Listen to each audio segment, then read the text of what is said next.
Welcome to Suman TV. Kumari aunty ఒక successful business women. So అయితే కుమారి ఆంటీని చూసి ఓర్చుకోలేని వాళ్ళు చాలామందే ఉన్నారు ఆమె చుట్టుపక్కల. సో ప్రతిరోజు మనం వీడియోస్ చూస్తూ ఉన్నాము. ఎందుకు ఇలా జరుగుతుంది? సో ఒక ఆడదానికి ఒక ఆడదే శత్రువు అన్నది ఇక్కడ నిజంగా నిరూపితమైనట్లుగా ఉంది. వివరాలు తెలుసుకుందాం. ఈరోజు మనతో పాటు ఉన్నారు ప్రముఖ family counsellor and motivational speaker Priya Chaudhary garu. Madam నమస్తే. నమస్తే. సో కుమారి ఆంటీ ప్రతిరోజు వార్తలు వస్తూనే ఉన్నాయి ఆవిడ గురించి. సో అక్కడ నుంచి లైవ్స్ కూడా ఇస్తూ ఉన్నారు.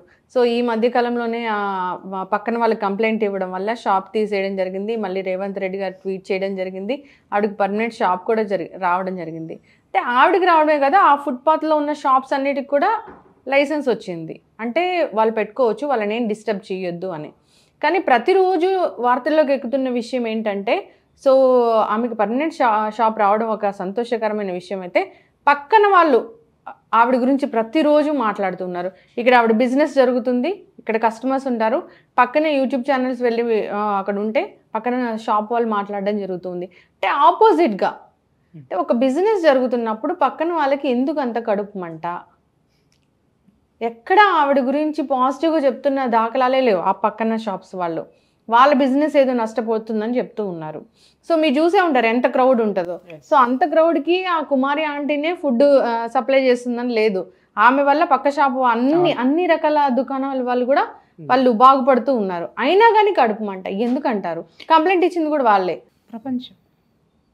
ప్రపంచం యొక్క పోకడ ఎలా ఉందో మనం ఇక్కడ చూడొచ్చు. అయితే ఇక్కడ both sides of the coin ఉందమ్మా. ఒకటి ఏంటి అని అంటే, ఇప్పుడు కుమారి ఆంటీ రాత్రికి రాత్రి స్టార్ అయిపోలేదు. ఆమె గత 15 సంవత్సరాల నుంచి అదే ప్రొఫెషన్లో ఉన్నారు. ఆవిడ ఉన్నారు, వండి పెడుతున్నారు. నేను ఇంతకుముందు కూడా ఆమె ఇంత క్రౌడ్ ఉంది, ఇంత ఇది ఉందని నాకు తెలియదు, కానీ ఇంతకుముందు కూడా ఆవిడ గురించి వచ్చిన ఎపిసోడ్స్ 1-2 నిమిషాలు నేను చూసిన దాఖలాలు ఉన్నాయి. అందరినీ ఏంటంటే ఆవిడ నాన్న రా నాన్న, ఉండు నాన్న, అయ్యా ఇస్తాను, అది ఇది అని అట్లా మనుషుల్ని ఏంటంటే ఆకట్టుకుంటుంది. అంటే ఆ తత్వం ఎప్పుడైతే కస్టమర్స్ని ఓన్ చేసుకోవడం అనేది ఉంటుందో, అక్కడ ఫుడ్ ఎలా ఉందనేది పక్కన పెట్టమ్మా. ఒక ఆత్మీయత, ఒక పలకరింపు అనేది ఏమవుతుంది అని అంటే, అరే మన ఆంటీ ఇక్కడ ఉంది కదా, వెళ్దాం పదా అని చెప్పేసి అని వెళ్ళడం అనేది జరుగుతుంది. ఆవిడ సక్సెస్ అవ్వడానికి కారణం ఏంటంటే, ఫుడ్ అద్భుతంగా ఉందా అని అంటే పక్క వాళ్ళ ఫుడ్లు కూడా ఇంతకంటే అద్భుతంగా ఉండొచ్చు.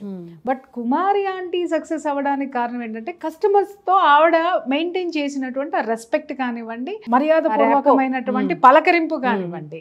నాన్న ఇస్తా నాన్న, ఉండు నాన్న, అయిపోయింది నాన్న, ఇదిగో నాన్న, కూర కావాలా నాన్న, ఓకే నాన్న. ఎప్పుడు కూడా ఆవిడ ఉన్నంతసేపు ఆ చిరునవ్వు మొహం మీదే ఉంది. అవును. సో చాలామందికి ఏమవుతుందంటే, ఇప్పుడు నేను ఇప్పుడు మనమున్న చోటే, మన అపార్ట్మెంట్లోనే ఉన్నాం అనుకుందాం నాన్న. ఇప్పుడు పొద్దున్నే మార్నింగ్ లేవగానే మన అందరినీ హాయ్ హాయ్ హాయ్ అని పలకరించుకుంటూ వెళ్ళాము అని అంటే, వాళ్ళు ఆటోమేటిక్గా మరుసటి రోజు మనల్ని చూడంగానే నవ్వుతారు. అవును, ఎందుకు మనం నవ్వాం కాబట్టి. అవును. అదే మనం నేను ప్రియా చౌదరి అని ఇలా పోయాను అనుకోండి, ఒకవేళ ఎవడన్నా నవ్వుదామని వచ్చినా, అమ్మ ఎందుకు వచ్చిన గొడవ, ఏం మాట్లాడుతుందో ఇవ్వడానికి పక్కకి తప్పుకొని వెళ్ళిపోతాడు. Attitude is everything. ఇక్కడ అది గమనించాలి. Attitude is everything, weather that is good or bad, happiness are sadness, ఏదైనా ప్రాఫిట్ ఆర్ లాస్, నీ యాటిట్యూడే నువ్వు. అది ఏంటంటే ఆవిడ అలా కస్టమర్స్ని ఆకట్టుకునేసరికి ఎవరికో నాలాంటి వాళ్ళకి నీలాంటి వాళ్ళకి నచ్చింది. నచ్చిన తర్వాత ఏమైంది, అబ్బా ఈవిడ ఇంత చక్కగా చేస్తుంది అంటే మిగిలిన వాళ్ళు చేయరా అనంటే, ఒక్కొక్కళ్ళ స్టార్ అలా ఉంటుందమ్మా. వాస్తవంగా ఇప్పుడు చాలామంది మన ఛానల్లో చాలామంది మోటివేషనల్ స్పీకర్స్ ఉన్నారు, చాలామంది లైఫ్ కోచ్లు ఉన్నారు. ఎవరి వే ఆఫ్ స్టైల్ వాళ్ళది. ఒకళ్ళ స్టైల్ ఇంకొకళ్ళకి ఖచ్చితంగా రాదు. ఎవరికి ఉన్నటువంటి ఫాలోయర్స్ వాళ్ళకు ఉంటారు. అలాగే ఎవరిని మెచ్చుకునేటటువంటి వాళ్ళని మెచ్చుకుంటారు.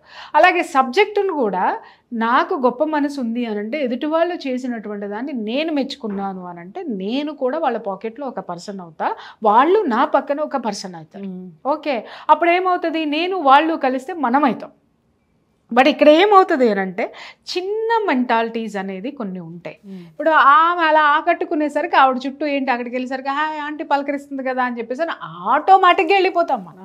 ఆవిడ ఫుడ్ రుచిగా ఉందా అంటే ఆవిడ ఫుడ్ రుచి కంటే కూడా ఆవిడ పలకరింపు, ఆప్యాయంగా పలకరించేటటువంటి పలకరింపు ఏదైతే ఉందో అది ఆబ్వియస్లీ బాగుంది అనేటటువంటి తత్వానికి తీసుకెళ్ళిపోతుంది. ఆవిడ ఇప్పుడు కాదు 15 సంవత్సరాల నుంచి ఆవిడ పెట్టుకుంది. ఆవిడ మొదట్లో ఎంతో ఒక 50 మందికో ఎంతమందికో పెట్టుకున్నటువంటి ఫుడ్ ఈ రోజు 200 మందికో ఎంతో ఏదో విన్నాను నేను, 100 కేజీల వరకు ఆవిడ బిజినెస్ చేస్తున్నారు. అంటే దాదాపు ఒక 500 మందికి ఆవిడ రోజు ఫుడ్ పెడుతుంది. అది కూడా ఏంటి, ఆవిడ అక్కడ వండట్లేదు, చేయట్లేదు, ఎక్కడో తనకున్నటువంటి కిచెన్లో వండుకుంటుంది, అక్కడ తెచ్చుకుంటుంది, 1 గంట 2 గంటల బిజినెస్ చేసుకుంటుంది, వెళ్ళిపోతుంది. ఇక్కడ నేను ప్రశ్నిస్తున్నా, మిగిలిన వాళ్ళందరూ టీ షాపులు, సిగరెట్ షాపులు కదా, ఆవిడ బిజినెస్ ఎంతసేపు ఉంటుంది? మహా అయితే 2 hours లేదా 3 hours. మిగిలిన వాళ్ళ బిజినెస్ 24/7 ఉంటుంది, లేదా 10 గంటలో 15 గంటలో ఉంటుంది. మిగిలిన టైంలో మీకు ఎందుకు అవ్వదు? ఆ 3 గంటల్లోనే మీకు వచ్చే లాస్ వచ్చేస్తుందా? ఆ 3 hours మీరు ఇదైపోతున్నారా? మీ బిజినెస్ మొత్తం డల్ అయిపోతుందా? ఇక్కడ గమనించాల్సినటువంటి విషయం అర్థమైందా? ఆమెమో అక్కడే వంటలు పెట్టేసేసి అక్కడే 24 గంటలు, పొద్దున ఇడ్లీలు, మధ్యాహ్నం చికెన్లు, సాయంత్రం బజ్జీలు వేయట్లా. అమ్మాయి ఎక్కడ వండుకుంటుంది, లారీ తెచ్చుకుంటుంది, ఆ ట్రాక్ తెచ్చుకుంటుంది, అక్కడ అందరికీ చేసేస్తుంది. ఇంతకుముందు స్టార్టింగ్లో గంట చేసుకునేదేమో, గంటన్నరేమో, ఒక 3 hours అనుకోండి. లంచ్ టైం 12కి వస్తుంది, 2 o'clockకి కంప్లీట్ చేసుకుని వెళ్ళిపోద్ది, లేదా 3 o'clockకి కంప్లీట్ చేసుకుని వెళ్ళిపోతుంది. ఫుడ్ అయిపోయిన తర్వాత ఆ ఏరియాలో ఎవ్వడు ఉండడు. ఆ తర్వాత మీ బిజినెస్లు ఏమైనాయి నేను అడుగుతున్నా కదా. ఆవిడ వల్ల మేము నష్టపోయాం, ఆవిడ ఇంటికి ఎందుకు వెళ్తున్నారు, ఆవిడ ఇంట్లో ఎందుకు వెళ్తారండి? ఎందుకు అనంటే ఆవిడకు ఒక కష్టం వచ్చింది కాబట్టి, సరే వీళ్ళ వల్లే, యూట్యూబర్స్ వల్లే కష్టం వచ్చింది కాబట్టి ఆ కష్టం తీర్చడానికి ఇంటికి వెళ్తారు. ఒక మనిషి, మీరు తోటి వాళ్ళు ఆవిడని పలకరించడం మానేసి మీరు యూనిటీగా ఉండి, సరే ఆవిడ మొదట్లో ఉంది ఆవిడ షాపు, మిగిలిన వాళ్ళందరికీ క్రౌడ్ వస్తుంది అనుకున్నప్పుడు మీరు ఒక కమిటీగా కూర్చుని ఆలోచించండి. అమ్మ, ఈ 3 గంటలు మాకు బిజినెస్ జరగడం అనేది డల్గా ఉంది, సరే క్యూ అన్నా ఏర్పాటు చేద్దామా, లేదా నీ షాప్ని ఇటువైపు అన్నా అడ్జస్ట్ చేద్దామా, లేదా క్రౌడ్ లేకుండా ఏం చేద్దామని అలా ఆలోచించటం మానేసి ఆమెకు అందరూ వచ్చేస్తున్నారు, అది చూసారా, అసలు ఆవిడ చెప్పాల్సిన అవసరం ఉందా? ఆవిడ చెప్తుంది, నేను గడ్డి అమ్ముతా, నా గడ్డి కావాలండి, నా గడ్డి మార్కెటింగ్ అవ్వాలి, నేను గడ్డి అమ్ముతానని చెప్పేసి 100 మాటలు మాట్లాడతా, నేను మార్కెటింగ్ చేసుకుంటా. నన్ను నువ్వు తట్టుకోలేనప్పుడు, నిజంగా నీ దగ్గర ఎఫిషియన్సీ ఉన్నప్పుడు అక్కడి నుంచి ఇంకో చోటుకి వెళ్ళు. భారతదేశంలో ఇంకో ప్లేస్ లేదా? ఇప్పుడు కుమారి ఆంటీ అనే ఆవిడ అక్కడ తీసేసి ఎక్కడ పెట్టినా సక్సెస్ అవుతుంది. అవును, సక్సెస్ ఖచ్చితంగా అవుతుంది, ఎందుకంటే ఆ బ్రాండ్. కాకపోతే ఏంటి అని అంటే ఆవిడ అక్కడ పెట్టుకుంది 15 సంవత్సరాల నుంచి ఆ ప్లేస్ తోటి అనుబంధం ఉంది కాబట్టి దానికోసం ఫైట్ చేసింది ఆవిడ. లేదు, మొన్నటితో నేను నిజంగా చెప్తున్నాను, ఆవిడ పొరపాటు చేసిందేమో అని నేను ఫీల్ అవుతున్నాను. మొన్నటి దెబ్బతోటి యాక్చి నాకు ఇక్కడ ఎందుకు, ఈ గోళ్ళన్నీ నాకెందుకని ఓ పెద్ద స్థలం తీసుకొని అక్కడ పెట్టేసుకొని ఉండి ఉన్నట్టయితే, హైదరాబాద్లో బోళ్ళన్ని స్థలాలు పాడుపడిపోయినాయి, బోళ్ళన్ని ఉన్నాయి అక్కడ, ఆ రెంట్కి తీసుకొని పెట్టుకొని ఉంటున్నట్టయితే మొత్తం ఈ జనమంతా ఎత్తుకుంటూ మళ్ళీ అక్కడికి వెళ్ళేవారు. ఇదే యూట్యూబ్ ఛానల్స్ వెళ్ళే, ఇదే జనాలు ఉండేవాళ్ళు, వీళ్ళతోటి ఉండేది కాదు కదా. ఇక్కడ కుమారి ఆంటీ మైనస్ అవ్వలా, ఆ పక్కన ఉన్న వాళ్ళ మనస్తత్వం ఏంటనేది బయటపడింది. ఇంకొక ఆవిడని చూసారు, 2 భలే మాట్లాడింది. బుల్డోజర్ వచ్చి, పోలీసులు వచ్చి మొత్తం ఇదంతా చేసినప్పుడు అంతా ఏం మాట్లాడింది అని అంటే, ఆవిడ ఎందుకు చెప్పాలండి, అసలు ఇన్ని కేజీలు వండుతున్నాను, అన్ని కేజీలు వండుతున్నాను అని చెప్పడం ఏంటండి, అసలు అలా చెప్పాల్సిన అవసరమే ఉందండి, అమ్ముకోమనండి, వెళ్ళమనండి అన్నది. ఎమ్మటే సీఎం నుంచి ఆవిడకి ఒక సపోర్ట్ దొరికింది అనగానే టక్కుమని ప్లేట్ మార్చేసి, ఆవిడండి 15 సంవత్సరాల నుంచి చేస్తుందండి, మొదట్లో ఇంతేనండి, తర్వాత ఇన్ని కేజీలు పెరిగినాయండి. ఇది మనిషి మనస్తత్వం. అందితే జుట్టు, అందకపోతే కాళ్ళు. కుమారి ఆంటీ వల్ల ఆ పక్కన ఆవిడకి వాటర్ బాటిల్స్ బిజినెస్ జరుగుతుంది, ఆ పక్కన వాళ్ళకి సిగరెట్ల బిజినెస్ జరుగుతుంది, టీల బిజినెస్ జరుగుతుంది. ఈవిడ వల్ల నష్టపోయే వాళ్ళు ఎవరు లేరు. నేను అనేది ఏంటంటే ఒక 3 hours ఏనమ్మా ఆవిడ హడావిడి. 3 hours తర్వాత అక్కడ ఎవడో ఉండమన్నా ఎవరో ఉండడు. తర్వాత మీ బిజినెస్ ఏమైంది? ఇప్పుడు టీ కొట్టంటే పొద్దున్న 4ంటికి పెట్టుకో, పొద్దున్నే 4ంటికి పెట్టుకో, నిన్ను కాదన్న వాళ్ళు ఎవరైనా ఉన్నారా? అర్ధరాత్రి 12 వరకు నడుపు, నిన్ను కాదన్న వాళ్ళు ఎవరైనా ఉన్నారా? సిగరెట్లు, టీ నీకు చేతనైంది చిన్నగా పెట్టుకున్నావు, నువ్వు చిన్నగా ఉన్నదాన్ని డెవలప్ చేసుకోవడం నీకు చేతగాట్లే. ఇక్కడే నేను చెప్తున్నాను, ఈ మహిళలందరికీ చెప్తున్నాను, తల్లి మీరు కడుపు కోతతోటి మాట్లాడుతున్నారు, బాగానే ఉంది, మీకు ఇబ్బందులు పడుతున్నాయి, కానీ ఒక్కటి గుర్తుపెట్టుకోండి, 5 కేజీలు వండుకొని లేకపోతే ఒక 50 మందికి వండుకోవడానికి పెట్టుకున్న కుమారి ఆంటీ ఇవాళ 100 కేజీలు ఫుడ్ నుంచి 100ల మంది స్థితికి రీచ్ రీచ్ అవ్వడానికి ఆవిడ ఏ స్టెప్పులు వేసుకుంటూ వచ్చింది, ఆవిడ ఏ విధంగా ఎదిగిందనే పాఠాన్ని తీసుకొని నేర్చుకుని మీరు మీ బిజినెస్ క్యాప్ చేసుకుంటే మీరు ఇంకా అంతకంటే బాగా ఎదుగుతారనేటటువంటి సత్యాన్ని ఈ మీ మహిళలు తల్లి నేర్చుకోండి. ఎందుకంటే అది లేకపోతే కుమారి అంటే ఇంకా ఎదుగుతుంది. ఎందుకంటే ఆవిడకి తెలుసు బ్రతుకు తెరువు ఎలాగో, ఆవిడకి తెలుసు ఎలా ఎదగాలో. ఇంకొకటి అక్కడ చెప్తున్నారు ఏం బాగుంటాయండి, ఏం బాగో అక్కడ, మిగిలిన అందరూ ఒకటే రుచి ఉంటాయంటే మరి కుమారి ఆంటీ దగ్గర ఎందుకున్నారు? రైట్, కుమారి ఆంటీ యూట్యూబర్స్కి డబ్బులు ఇస్తుంది, బాగుంది. కుమారి ఆంటీ నువ్వు కూడా ఇవ్వు, నీ దగ్గరికి యూట్యూబర్స్ వస్తారు కదా. సరే ఇక డబ్బు విషయమే మాట్లాడదామండి. ఇప్పుడు నీ దగ్గర 1000 రూపాయలు ఉన్నాయి, 1000 రూపాయలు పక్క వాళ్ళని ఎవరో యూట్యూబర్స్ని మాట్లాడుకో, బాబు నాకు అంత లేదు, నాది కూడా ఒక షాప్ ఉంది, నన్ను కూడా హైలైట్ చేయంటే యూట్యూబర్స్ హైలైట్ చేయరా? అంటే నీ దగ్గర కొత్తదనం లేదు, నీ దగ్గర మొనాటనే ఉంది. బట్ ఆ అమ్మాయి యాటిట్యూడ్లో డిఫరెన్స్ ఉంది, ఆ అమ్మాయి కష్టపడే తత్వము అమ్మాయికి ఉంది. పోలీసులను కూడా చూడండి, అయ్యా అయ్యా అయ్యా, నాన్న నాన్న నాన్న, అయ్యా అయ్యా అయ్యా ఇట్లా బతిలాడుకుంది కానీ ఇలా నోరేసుకుని పడిపోలేదు. అవును, ఓకే. ఆ యాటిట్యూడ్ ఏదైతే ఉందో ఎదుటి వాడికి ఆ మనిషి మీద ఒక గౌరవాన్ని, ఒక సింపతిని తీసుకొని వస్తుంది. మహిళలు ఎక్కడ అరవాలి, ఎక్కడ ఫైట్ చేయాలంటే ఎవడైనా నీ జోలికి వచ్చినప్పుడు, నీ వ్యక్తిత్వం దెబ్బతిన్నప్పుడు, నీ ఆత్మవిశ్వాసాన్ని దెబ్బతీసినప్పుడు పళ్ళు రాలగొట్టు. కానీ సాటి ఆడది అంత గొప్పగా ఎదిగినప్పుడు మీరందరూ కలిసి రిక్వెస్ట్ చేసి, అమ్మ కుమారి ఇదిగో మా అందరికీ ఈ ప్రాబ్లమ్స్ ఉన్నాయి, నువ్వు ఎదిగావు బాగుంది, కానీ మాకు ఈ ప్రాబ్లమ్స్ ఉన్నాయి, సో దీన్ని కూడా ఏదో ఒకటి చేద్దామనంటే మరి ఇదే కుమారి అంటే ఆ యూట్యూబర్స్ని వాళ్ళని కూడా కొంచెం హైలైట్ చేయమని చెప్పేదేమో. ఓకే, లేదా ఆ యూట్యూబర్స్ని మీరందరూ కలిసి కూర్చోబెట్టి అందరు కలిసి టీ కొట్టి ఆవిడ టీ, కుమారి ఆంటీ ఆవిడ భోజనము, తర్వాత సిగరెట్లు ఇచ్చాయన సిగరెట్లు ఇచ్చి, బాబు మా దగ్గర డబ్బుల్లో కొంచెం మమ్మల్ని హైలైట్ చేయండి అని అంటే ఇదే యూట్యూబర్స్ హైలైట్ చేసేవాళ్ళేమో. అది మానేసి మీరు ఆవిడ అలా చేసింది, ఈవిడ ఇలా చేసింది, కేవలం కుమారి అనేటటువంటి ఆవిడని టార్గెట్ చేసి పడేశారు. ఇది చాలా తప్పు. అక్కడ కుమారి ఆంటీ వ్యభిచారం చేయట్లేదు, కుమారి ఆంటీ దందాలు చేయట్లేదు, గంజాయి అమ్మట్లేదు, యాంటీ సోషల్ ఎలిమెంట్స్ ఏం లేవు, తిండి పెడుతుంది ఆకలేసిన వాళ్ళకి. మరి మిగిలిన వాళ్ళందరూ ఫుడ్ కూడా టేస్ట్గా ఉన్నప్పుడు, టేస్ట్ లేనప్పుడు ఇక్కడ ఒక విషయం చెప్తున్నా, నువ్వు ఎంత పబ్లిసిటీ ఇచ్చినా 15 సంవత్సరాల అప్రతిహంగా అమ్మాయి సాగదు అక్కడ. అర్థమైందా? ఇంకొకళ్ళు ఏదేదో మాట్లాడుతూ ఉంటారు, ఇంత వేసింది, అంత ఎక్కువ తీసుకుంది, ఇంత రేటు ఉంటుంది. నీకు ఇష్టమైతే ఎల్లు, లేకపోతే మానేసి. ఫుడ్ జరగదు అనుకున్నప్పుడు జనాలందరూ ఎందుకు వెళ్తున్నారు అక్కడికి? ఇప్పుడు మీరు క్రౌడ్ పెరిగిపోతుంది అని అంటే నీకు ఇక్కడే చెప్తున్నాను, ఇక్కడ ఒక్క విషయం, నిజంగా అక్కడ ఏమీ లేకుండా హైలైట్ ఎవ్వడూ చెయ్యలేడు. ఉన్నదాన్ని హైలైట్ చేయగలుగుతాడేమో కానీ లేని దాన్ని సృష్టించడం ఎవడి వల్ల కాదు, మీడియా తరం కాదు కదా. దానమ్మ బాబు భగవంతుడు క్రియేట్ చేయాల్సింది తప్ప ఈ సృష్టిని సృష్టించిన వాడు సృష్టికర్త క్రియేట్ చేస్తేనే అది అవుతుంది తప్ప మానవ మాతృడవుడు దేన్ని లేని దాన్ని ఉన్నదన్నట్టుగా క్రియేట్ చేయడం. ఇంకొక మాట కూడా చెప్తూ ఉన్నారు, యూట్యూబ్ ఛానల్స్ వస్తున్నాయి, షూట్ చేస్తున్నారు, ఇక్కడ ఏదో జరుగుతుందని రోడ్డు మీద పోయే వాళ్ళందరూ నిలబడి చూస్తున్నారంటే ఇప్పుడు ఈ హైదరాబాద్లో ఇంత బిజీ స్కెడ్యూల్లో ఏదో ఒక యూట్యూబ్ ఛానల్ షూట్ చేస్తుంటే ఆగి చూసే అంత టైం ఎవరికీ లేదు. ఇంకొకటి ఏంటంటే ఎవరికి అంత తెలియకుండా ఎవరు లేరు, అంత అవగాహన రాహిత్యం ఎవరికీ లేదు. ఇక్కడ ఏంటంటే జనము మర్చిపోయింది ఏంటంటే అక్కడ మహిళలు కానీ ఉన్నవాళ్ళు కానీ జలస్కి పోతే ఆ అమ్మాయికి పబ్లిక్ సపోర్ట్ ఉంది, తర్వాత అమ్మాయికి ఒక ముఖ్యమంత్రి దిగి వచ్చి అమ్మాయి వల్ల వీళ్ళకి ప్లస్ జరిగింది, ఎవడన్నా బుల్డోజర్ పెట్టి తోసేశాడు, మీరు ఎవరొచ్చారయ్యా అని ఆవిడ చాలా ఆవేశంగా మాట్లాడింది.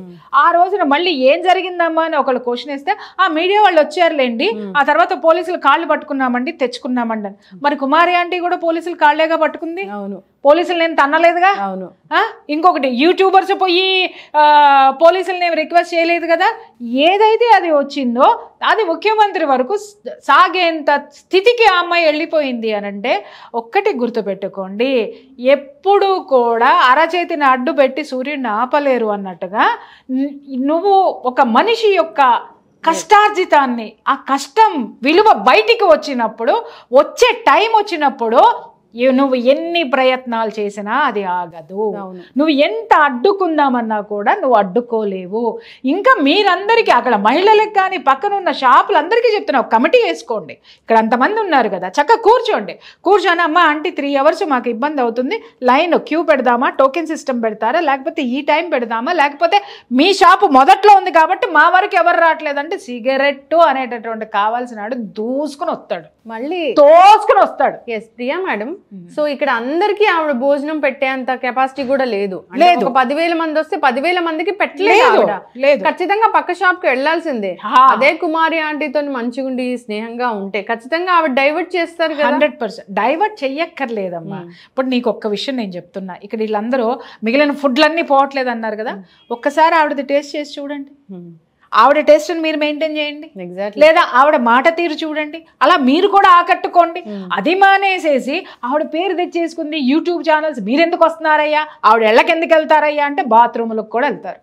ఎందుకు అని అంటే వాళ్ళకి అవసరం. అర్థమైందా? రానిస్తారో రానివ్వరో మీ ఇష్టం. అది ఎవరితోనైనా మంచిగా ఉంటే, మంచిగా సామరస్యంతో సాధించని పనులంటూ ఏమీ లేవు, లౌక్యంతో ఎదగలేనటువంటి ఎత్తులు ఏవీ లేవు.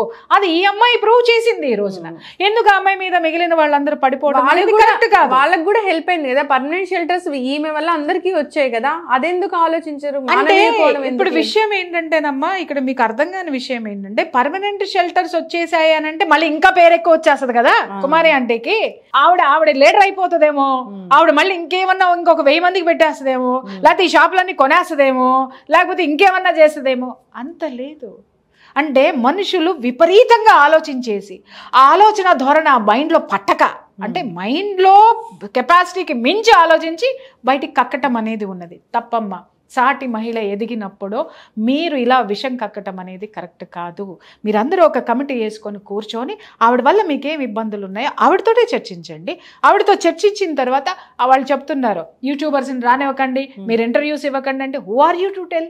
అవును, అమ్మాయిది బాగుంది కాబట్టి వస్తున్నారు, మీరు రానివ్వకండి, ఇక్కడ మా క్లోజ్ అవుతుందంటే రేపొద్దున నువ్వు కూడా అంతే ఎదుగుతావు తల్లి. ఒకవేళ మార్చి లేదా నీ కొడుకో నీ కూతురో ఎవరో రేపొద్దున గొప్ప బిజినెస్ చేస్తారు, ఇలాంటి స్థితికే వస్తారు. వచ్చిన రోజున ఇలాగే ప్రెస్ మీట్ వస్తే నీ కొడుకు రేపొద్దున ఏదైనా లీడర్ అవుతాడు, లేదా ఏదన్నా ఒక గొప్ప పని చేస్తాడు.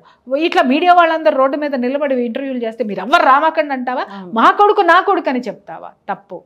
నువ్వు ఎప్పుడైతే మనము పక్కవాడి సక్సెస్ని ఎంజాయ్ చేస్తామో, ఆశీర్వదిస్తామో ఆ ఎనర్జీ మనకు వస్తుంది. ప్రతి మహిళ ఇది గుర్తుపెట్టుకోండి. ఒక మహిళకి ఆడదానికి ఆడదే శత్రువు అనడానికి ఒక్క మగాడు మాట్లాడలేదు ఎందుకనమ్మా? ఆడవాళ్ళు ఎందుకు నోరేసుకొని పడిపోతున్నారు? ఆ లోపల సుడులు తిరుగుతున్నటువంటి ఆ కసి కోపం ఎందుకు బయటికి కక్కుతున్నారు? చాలా తప్పు. అన్ని రోజులు నేను చెప్తున్నా, ఇప్పుడు మాట్లాడే మహిళల్లో కూడా చాలా టాలెంట్ ఉంటుంది అమ్మ, మీరు దాన్ని బయటికి తీయండి. ఒక టీ షాపుతో మీరు ఎదగలేకపోయారు, అంతకంటే గొప్పది ఉంది. లేదా టీలోనే ఇంకా ఏ విభాగాలు ఉన్నాయి, ఇంకేం నేర్చుకుంది. వీళ్ళు ఏంటంటే పొద్దున్న లేసి టీ పెట్టేసి కూర్చొని ముచ్చట్లు పెట్టుకుంటారు. అర్థమైందా? లేదా పొద్దున్న లేసి అదే టీ పొడి, అదే చాయి, అదే గోల. ఇంకొకటి నేను చెప్తున్నా, ఇంకా సీక్రెట్ చెప్తున్నాను ఆవిడకి, ఆ టీ అమ్ముకున్న ఆవిడకి సీక్రెట్ చెప్తున్నా. వీళ్ళు ఏం చేస్తారంటే టీ మొత్తం కాసేసి ఫ్లాస్క్లో పోసేసి అది ఇస్తారు. టీ బాగా తాగే అలవాటు ఉన్నవాడికి ఏం చేస్తారంటే ఏదో ఒకట్లే అని నోట్లో పోసుకుంటాడు. కానీ కొన్ని చోట్ల టీ మరుగుతూ ఉంటుంది, బాయిల్ అవుతూ ఉంటుంది. అసలు అక్కడికి వెళ్ళి టీ తాగు, ఎంత టేస్టీగా ఉంటుందో. నేను ఎప్పుడు కూడా నేను కార్లో పోతూ ఉన్నా, నాకు టీ తాగాలి అనిపిస్తే ఫ్లాస్క్ ఉన్న దాంట్లోకి చచ్చినా వెళ్ళాను. అలాగని పెద్ద పెద్ద రెస్టారెంట్లకి వెళ్ళాను నేను. ఆ లోపల బయట ఎవడైతే టీ బడ్డీ పెట్టుకొని ఆ టీ యొక్క దీన్ని ఉడికిస్తూ ఉంటాడో అక్కడికి వెళ్ళి ఆగి, అది ఎంత దూరమైనా అక్కడ తాగి వాడికి ఒక కాంప్లిమెంట్ ఇచ్చి బాగుంటే బాగుందని చెప్పి, లేకపోతే ఇంకొకటి చెప్పి హ్యాపీగా అక్కడి నుంచి వస్తా. అవి నేర్చుకోండి. నువ్వు ఫ్లాస్క్లో పోసేసిన దాన్ని మళ్ళీ వేడి చేసి, వీళ్ళు ఇప్పుడు నేనేం చెప్తున్నాను, ఫ్లాస్క్లో పోస్తారు, ఒక గంటకు అది ఆరిపోద్ది, మళ్ళీ దాన్ని వేడి చేస్తారు, మళ్ళీ దాంట్లో పోస్తారు, మళ్ళీ వేడి చేస్తారు, అది కాటు వాసన వస్తుంది, లేదా ఆవిరి వాసన వస్తుంది, అది రుచించదు. ఎందుకు వస్తారు? నీ వరకు రావడానికి నువ్వు ఒక టేస్ట్ చూపించు, ఒక కొత్తదనం చూపించు, ఒక కొత్త టేస్ట్ నాలుగుకి ఇవ్వు. అది ఆ టీలో ఎన్ని రకాలు చేయొచ్చో నువ్వు నేర్చుకో. చక్కగా ఒక టీని, ఒక స్పెషల్ టీని తయారు చేయి. కుమారి ఆంటీని తోసుకొని నీ టీకి వస్తారు. ఆ క్రియేటివిటీని మానేసి పక్కన ఎవరైతే క్రేజ్ ఉన్న వాళ్ళని నువ్వు పట్టించుకొని మాట్లాడావు అంటే అమ్మ చాలా తప్పు. మన ఆడవాళ్ళకే అది అవమానం తల్లి. మన పక్క ఆడది ఎదుగుతుంటే మనము తల్లిలాగా ఆశీర్వదించాలి. ఆశీర్వదించిన రోజున ఆ యొక్క ఎనర్జీ మనకి ఆటోమేటిక్గా వస్తుంది. అలాగే కుమారి బాగా సాధించావే ఇది అని మీరు ఎప్పుడైతే ఆమెను హగ్ చేసుకుంటారో ఆవిడ చెప్తుంది, నాన్న అక్కడ టీ బాగుంటుంది వెళ్ళండి, నాన్న అక్కడ సిగరెట్ కావాలా అక్కడ తీసుకోండి అని చెప్తుంది. లేకపోతే నాన్న అదిగో అక్కడ కూడా వాటర్ బాటిల్స్ లేదు అన్నీ అయిపోయినాయి, నీ దగ్గర ఫుడ్ లేదు, పక్కన ఉన్న వాళ్ళ దగ్గర నుంచి ఫుడ్ తీసుకొని ఇగో నాన్న అదిగో అక్కడ బాగుంటుంది అక్కడ తినండి ఫుడ్ అనేసి ఇక్కడికి వచ్చిన వాళ్ళకి అక్కడికి డైవర్ట్ చేస్తుంది. మంచితనంతో సాధించాలి తప్ప కుమారి ఆంటీ ఇవాళ సాధించింది మంచితనంతో సాధించింది కానీ అసూయ ద్వేషాలతోటి మీద పడిపోయి నానాగోళాలు చేసి ఆవిడ ఎదగలేదు. ఇంకొకటి కూడా లౌక్యంతో సాధించింది. యూట్యూబర్లకి డబ్బులే ఇచ్చింది అనుకుందాం, వాళ్ళకే ఓటేస్తా నేను, డబ్బులే ఇచ్చింది అనుకున్నాం. అమ్మ బిజినెస్ ఎలా డెవలప్ చేసుకోవాలో తెలుసుకోండి ఆమె ద్వారా. మేము డబ్బులు ఇవ్వలేము అని అంటే అంత స్థితి అంత వ్యాపారం నీ దగ్గర లేదంటే నీ దాంట్లో టేస్ట్ లేదని అర్థం, లేదా నీలో వ్యాపారం పెంచేటటువంటి దృక్పథం లేదని అర్థం. నువ్వు ఇవాళకి 100 వస్తే చాలే, ఈ జీవితానికి ఇది చాలే అనుకోని సంతృప్తి పడిపోయే జీవితం నీది. కానీ ఆమె కష్టపడే మనస్తత్వం ఇంకా ఇంకా ఇంకా అంత వంట చేసుకొని ఆమె పెట్టుకొని ఆ అలసట ఎక్కడా కనపడకుండా అయిపోయేంత వరకు అదే యాటిట్యూడ్ తోటి అదే యాక్టివ్నెస్ తోటి అమ్మాయి ఉండడము ఇవన్నీ జనాల్ని ఖచ్చితంగా ఆకట్టుకుంటాయి. ఎగ్జాక్ట్లీ మేడం మీరు అన్నట్లుగా ఆవిడ మాట్లాడుతూ సో మీ ఇంట్లో భార్యలు వండింది మీకు నచ్చట్లేదా, లేదంటే మీ అమ్మలు మీకు వండింది నచ్చట్లేదా, అందుకే ఇక్కడికి వస్తున్నారా అని చెప్తూ ఉంది. మళ్ళీ అదే పద్ధతిలో పక్కన వాళ్ళది కూడా బాగుంటుంది, పక్కన ఇంకా చాలా మంది షాప్స్ ఉన్నాయి వాళ్ళ దగ్గర కూడా ఫుడ్ బాగుంటుంది అని చెప్తుంది. మరి ఈవిడ టీ పెట్టుకున్నారు, ఏ కాన్సెప్ట్ తో పెట్టుకున్నారు? ఇక్కడ భార్య టీ పెట్టట్లేదని చెప్పి ఈవిడ దగ్గరకు వచ్చి తాగుతున్నారా, లేకపోతే ఇంట్లో లేకపోతే ఈవిడ టీ పెడితే బాగుందని వచ్చి తాగుతున్నారా? అది చాలా తప్పు మాటలు మాట్లాడడం అనేది. అది చాలా తప్పుడు మాటలు. ఇంట్లో భార్యలు ఉండకపోతే ఇక్కడ వచ్చి తింటున్నారా అనే అర్థం ఏంటి? ఇప్పుడు నేను వెళ్తున్నాను తల్లి, ఇప్పుడు నీకు షూట్ ఉన్నాయి, నాకు షూట్స్ ఉన్నాయి, ఎక్కడెక్కడో తిరుగుతాం మనం, ఎక్కడెక్కడో వెళ్తాం, మధ్యాహ్నం అయ్యేసరికి ఆకలేస్తుంది, అరే ఎక్కడ బాగుంటుందా అని చూస్తాం ఫస్ట్ మనం, అంతేగాని మరీ ఆకలేస్తే ఎక్కడంటే అక్కడ తినేస్తాం, ఎక్కడ బాగుంటుందా అని చూస్తాం అక్కడికి వెళ్ళి తినేసి వస్తాం. అమ్మ ఇవాళ రేపట్లో ఈ భార్యాభర్తలు ఇద్దరు కూడా ఉద్యోగాలు చేసేటటువంటి ఇళ్లల్లో అంత పొద్దున్నే భార్యలకి లేచి వండి పెట్టే భార్యలు ఎంతమంది ఉన్నారు? వాళ్ళు కూడా అలసిపోయి ఉంటున్నారు, వాళ్ళని మనం తప్పు అనుకోవద్దు. అలాగే మగవాళ్ళు కూడా బయటకు వచ్చిన తర్వాత వాడికి ఆకలేసింది, పొద్దున ఏం తినలేదు కాబట్టి బాగున్న చోట ఎక్కడ అనుకున్నాడు ఆ ఏరియాలో ఉన్న వాళ్ళే వచ్చి తింటారు. ఇంకొకటి ఎక్కడి నుంచో వచ్చి తినేవాళ్ళు ఎప్పుడో వారానికి ఒకసారి వస్తారు, కానీ రోజు నేను ఇక్కడ అమీర్పేట నుంచి అక్కడికెక్కడికో నేను పోనుగా పెట్రోల్ డబ్బులు దండకు పెట్టుకోనమ్మా, గుర్తుపెట్టుకోండి. ఎవరు పెట్రోల్ డబ్బులు దండకు పెట్టుకోనో లేకపోతే సిటీ బస్సులు ఎక్కేసి వచ్చో లేకపోతే మెట్రోలు ఎక్కేసి వచ్చో తినరు. వారానికి ఒకసారో ఎప్పుడన్నా ఒకసారి కుమారి ఆంటీ భోజనం చేద్దామని పోతారు, లేదా అటు బిజినెస్ కోసం వెళ్ళేటటువంటి వాళ్ళు మాత్రమే తింటారు, లేదా స్టూడెంట్స్ ఎవరైనా ఉన్నా అక్కడ తింటారు. అది అర్థం చేసుకోండి. అర్థం చేసుకొని మీరు కూడా ఆలోచించాల్సింది ఏంటంటే భోజనం అయిపోయిన తర్వాత వాళ్ళకి ఏ అవసరాలు ఉన్నాయి అవి మనం పెట్టుకుందాం, దాన్ని మనం డెవలప్ చేసుకుందాం, మనం కూడా డెవలప్ అవుదాం అనేటటువంటి కాన్సెప్ట్ తోటి రాకుండా ఇలా ఒక అభివృద్ధి మీద మీరు నీళ్లు చల్లేసో లేకపోతే ఒక వ్యక్తి యొక్క వ్యక్తిత్వం మీద మీరు ఈ విధంగా పడిపోతే ఆడవాళ్ళకి అది కరెక్ట్ కాదమ్మా. ఎస్ ఖచ్చితంగా మేడం. సో మార్పు రావాలని కోరుకున్నాం. పక్కన వాళ్ళు ఎదుగుతూ ఉంటే సో వాళ్ళని మనం ఎంకరేజ్ చేయాలి, వాళ్ళతో పాటు మనం ఎలా అభివృద్ధి చెందాలి, వాళ్ళ నుంచి మనం ఏం నేర్చుకోవాలి అనేది ఆ విధంగా ఆలోచన చేయాలని కోరుకున్నాం. చాలా చక్కగా చెప్పారండి, ధన్యవాదాలు.